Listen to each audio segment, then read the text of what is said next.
Friends, welcome to my channel safety in pocket. आज हम discuss करेंगे सेफ्टी ऑडिट के बारे में कि सेफ्टी ऑडिट क्या होता है, क्यों इसको किया जाता है, उसको करने का नीड क्या है, सेफ्टी ऑडिट कब होता है और इसको करने का प्रोसीजर क्या क्या होता है।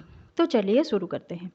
सेफ्टी ऑडिट एक प्लांट का क्रिटिकल एग्जामिनेशन होता है जिसके मोटिव होता है कि प्लांट में अगर सेफ्टी दृष्टिकोण से कुछ भी इम्प्लीमेंटेशंस चाहिए होता है और कुछ इम्प्रूवमेंट्स चाहिए होता है तो उसको पूरा करना, उसके साथ लॉ के हिसाब से सेफ्टी रिक्वायरमेंट्स को कंप्लायंस करना। तो अभी देखेंगे कि सेफ्टी ऑडिट को क्यों किया जाता है। अगर प्रोसेस में कुछ लॉस सिचुएशन होता है तो उसे आइडेंटिफाई करने के लिए सेफ्टी ऑडिट किया जाता है। उसी लॉस के दौरान अगर कुछ रिस्क जुड़ा होता है और उसी लॉस के द्वारा कुछ रिस्क होता है तो उसे भी कंसिडर किया जाता है। मेथड सिलेक्ट करना जिसके द्वारा वो लॉस को मिनिमाइज किया जा सकता है एंड उसी मेथड को इम्प्लीमेंट करने के लिए भी सेफ्टी ऑडिट किया जाता है। रिजल्ट को मॉनिटर करना, अगर कुछ ज़्यादा इम्प्रूवमेंट चाहिए होता है तो उसको सजेस्ट करने के लिए भी सेफ्टी ऑडिट किया जाता है। अभी देखेंगे कि सेफ्टी ऑडिट का ज़रूरत क्या होता है, नीड ऑफ सेफ्टी ऑडिट क्या है। तो सेफ्टी ऑडिट को जनरली सेफ्टी ऑडिट के लिए जनरली दो ज़रूरत होता है और दो ज़रूरतों के लिए सेफ्टी ऑडिट किया जाता है। एक है सेफ्टी रिक्वायरमेंट और एक है लीगल रिक्वायरमेंट। तो पहले चलिए देखते हैं सेफ्टी रिक्वायरमेंट क्या है। तो एक इंडस्ट्री में सेफ्टी मेंटेन करने के लिए उसको एक्सीडेंट फ्री एटमॉस्फेयर में रखना ज़रूरी होता है। इसीलिए सभी प्रोसेस और सिस्टम को सुरक्षा दृष्टिकोण से रेगुलरली अच्छे से चेक करना चाहिए। तो जो कमियां पाया जाता है उसको हटाने के लिए कुछ प्रिकॉशनरी मेजर्स सलाह करना चाहिए। ऑडिट प्रोसेस को ज़्यादा आसान करने के लिए एक चेकलिस्ट बनाना चाहिए और उसके हिसाब से ऑडिट करना चाहिए। चेकलिस्ट में जो पॉइंट्स होता है वो कंपनी वाइज और प्लांट वाइज और पर्सन्स जो कि उसको बनाते हैं उसकी वाइज भी वैरी करता है और उसका पॉइंट्स जो है वो डिफरेंट हो सकता है। तो अभी देखेंगे लीगल रिक्वायरमेंट क्या क्या होता है।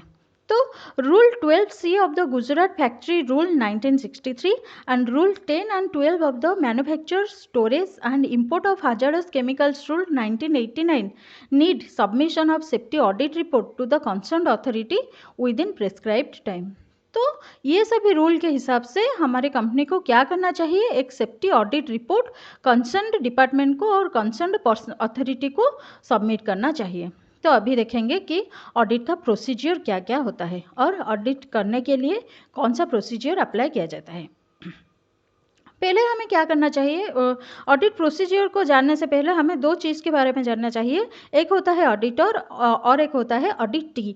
ऑडिटी मीन्स जो भी जगह में हमें ऑडिट करना चाहिए उसको ऑडिटी बोला जाता है और जो ऑडिट करता है उसको ऑडिटर बोला जाता है। तो ऑडिट टीम कॉन्स्टिट्यूट करना जिसमें एटलीस्ट 2 मेंबर्स होना चाहिए।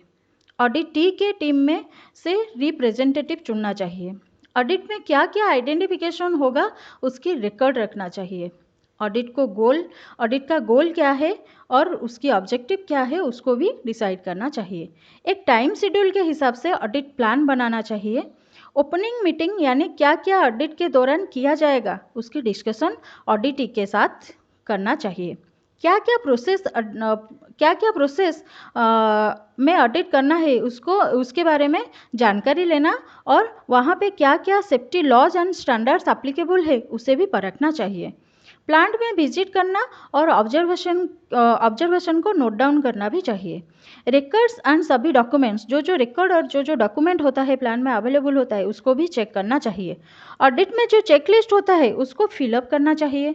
एक क्लोजिंग मीटिंग करना चाहिए और क्या क्या फाइंड आउट हुआ उसको भी डिस्कशन करना चाहिए। ऑडिट रिपोर्ट प्रिपेयर करना चाहिए और इसको सबमिट भी करना चाहिए। कंप्लायंस के लिए रिपोर्ट डिस्ट्रीब्यूट करना चाहिए, डिपार्टमेंट वाइज रिपोर्ट को डिस्ट्रीब्यूट करना चाहिए। कंप्लायंस हुआ कि नहीं हुआ उसको चेक करना चाहिए और उसकी रिपोर्ट को चेक करना भी चाहिए। तो ये हो गया ऑडिट के बारे में कुछ जानकारी।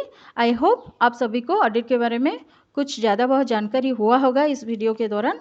तो अगर आपको अच्छा लगे तो लाइक शेयर एंड सब्सक्राइब जरूर करना मेरे चैनल को। मेरे चैनल का नाम है safety in pocket. Thank you.